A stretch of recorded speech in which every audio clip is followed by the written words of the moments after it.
बंगाल की खाड़ी से उठी हवाओं ने अब तूफान का रूप ले लिया है।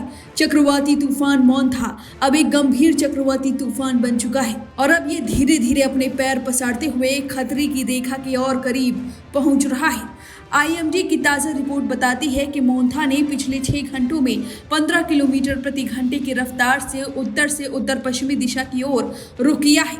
आंध्र प्रदेश और यानम के तटीय इलाकों में तबाही मचाने के बाद अब ये ओडिशा पहुंच गए हैं। ओडिशा के गंजम जिले के गोपालपुर बीच पर तूफान का सबसे ज्यादा असर देखा जा रहा है। मौसम विभाग के मुताबिक तूफान के असर से केरल, कर्नाटक, छत्तीसगढ़, मध्य प्रदेश, महाराष्ट्र, राजस्थान और झारखंड में अगले 3 दिन तक बारिश हो सकती है। वहीं मोंथा का असर दिल्ली एनसीआर से लेकर यूपी, बिहार और झारखंड तक देखने को मिल रहा है। जी हाँ, आने वाले कुछ दिनों में उत्तर भारत का मौसम एक बार फिर करवट लेने वाला है। आईएमडी के मुताबिक दिल्ली एनसीआर में अगले 3 दिनों तक मौसम में बदलाव देखने को मिलेगा। हल्की बूंदाबांदी की संभावनाएं जताई जा रही हैं। तापमान में मामूली गिरावट के साथ हवा में नमी बढ़ेगी, जिससे सुबह शाम हल्की ठंड का एहसास होने लगेगा। वहीं उत्तर प्रदेश में भी मौसम का मिजाज बदलने जा रहा है। विभाग ने अगले 4 दिनों के लिए बारिश और गरज चमक के साथ बौछारों का अलर्ट जारी कर दिया है। कई जिलों में तेज हवा चलने और बिजली गिरने की संभावनाएं हैं। किसानों को सलाह दी गई है कि वह अपनी फसलों की कटाई या भंडारण में सावधानी बरतें। वहीं बिहार में भी बंगाल की खाड़ी में बन रहे चक्रवात मोंथा का असर दिखने वाला है। मौसम विभाग के अनुसार 29 से 31 अक्टूबर के बीच हल्की से मध्यम बारिश हो सकती है, जबकि दक्षिणी और पूर्वी जिलों में तेज हवा और गरज के साथ वर्षा की संभावना है। वहीं पहाड़ी राज्यों की बात करें तो जम्मू कश्मीर, हिमाचल प्रदेश और उत्तराखंड में वेस्टर्न डिस्टर्बेंस सक्रिय होने जा रहा है। 27 अक्टूबर के बाद से ही इन इलाकों में हल्की बारिश और बर्फबारी का पूर्वानुमान है, जिससे ठंड में बढ़ोतरी हुई है।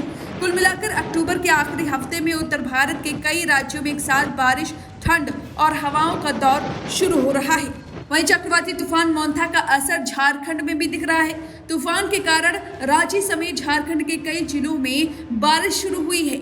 मौसम विभाग ने 19 जिलों में कहीं कहीं भारी बारिश का येलो अलर्ट जारी किया है। वहीं तापमान में और तेजी से गिरावट देखने को मिल रही है। राज्य में मौसम से आए इस बदलाव से दिन में ठंड बढ़ सकती है। अगले 3 दिनों के भीतर अधिकतम तापमान में 3 से 5 डिग्री तक की कमी आने की संभावनाएं जताई जा रही हैं। वहीं आपको बता दें कि कई जिलों में तूफान की वजह से रेड अलर्ट जारी किया गया है। यहाँ कई रेस्क्यू टीमें 5000 से ज्यादा कर्मियों को तैनात किया गया है। ओडिशा के 9 जिलों में स्कूलों और आंगनबाड़ी 30 अक्टूबर तक बंद कर दिए गए हैं। फिलहाल इस खबर पर आपकी जो भी राय है हमें कमेंट करके जरूर बताएं। एज पर जो आईएमडी की हमारे पास जो बुलेटिन आ रही हैं, कल रात से जब से आनी शुरू हुई है, जब से इसका फॉर्मेशन शुरू हुआ है, हम लोग उस पर कड़ी नज़र रखे हुए हैं।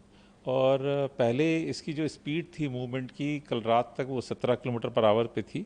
उसके बाद थोड़ा और कम हुई और अभी जो लेटेस्ट बुलेटिन आया था उसमें 12 किलोमीटर पर आवर से मूव कर रहा है नॉर्थ वेस्टवर्ड्स की तरफ। तो संभावित जो इलाका है स्ट्राइक करने का वो आंध्र प्रदेश का है। मछलीपट्टनम और काकीनाडा जनरल एरिया के आसपास लैंडफॉल होने का चांसेस है।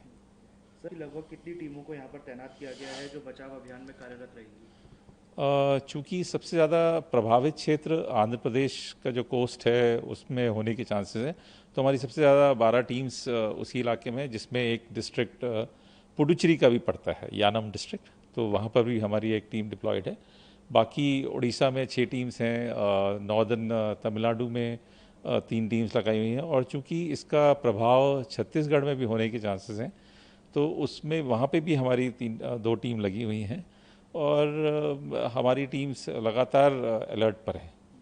सर, कितनी टीम की आवश्यकता है? इसका जो अध्ययन है वो किस प्रकार से किया गया और लगभग कितनी टीम अलग अलग जगह पर हमने उसके हिसाब से डिप्लॉय की? जब भी ऐसी कोई परिस्थिति आती है तो एनडीआरएफ जो स्टेट एडमिनिस्ट्रेशन है या जो स्टेट के इमरजेंसी ऑपरेशन सेंटर्स हैं, उनका जो एसडीएमएस है, उनके साथ कोऑर्डिनेट करता है और साथ बैठकर ये मशवरा होता है कि जो भी रूट है साइक्लोन का, जो भी आईएमडी हमको फोरकास्ट देता है, उसके हिसाब से हम अपना डिप्लॉयमेंट पक्का करते हैं और उस हिसाब से हमारी टीम्स जो है उस इलाके में तैनात रहती हैं।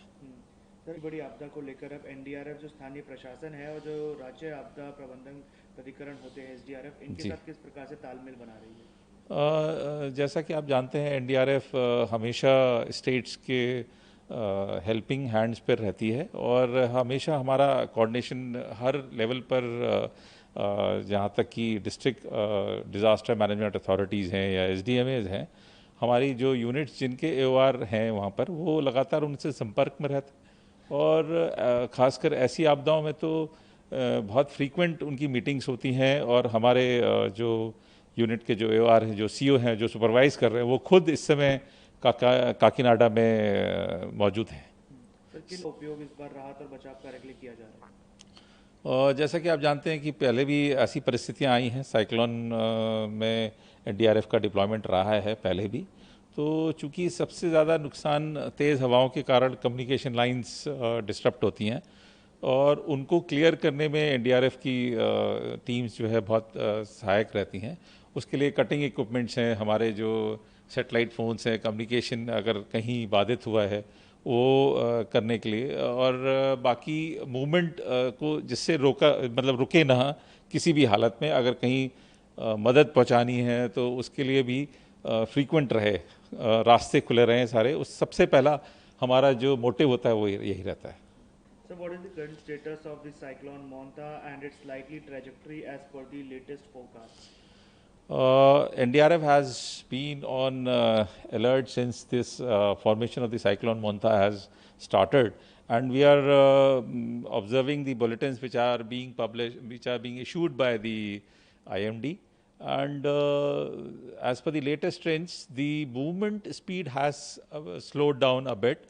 However, the winds, the speed, the current gusty winds, they are flowing at around 90 to 110 kilometers per hour.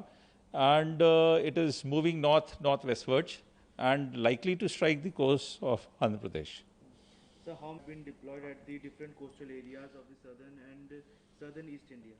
So total our 26 teams are presently deployed in active ops, and we are having around 19 teams in reserve. And out of those 26, maximum 12 teams are in Andhra Pradesh because that is the area where it is likely to impact more. Then 6 teams, they are in Odisha, and some part of the north, Tamil Nadu, is also likely to be affected. So there are 3 teams deployed there. And recently, yesterday, we have deployed some teams in Telangana also and Chhattisgarh also.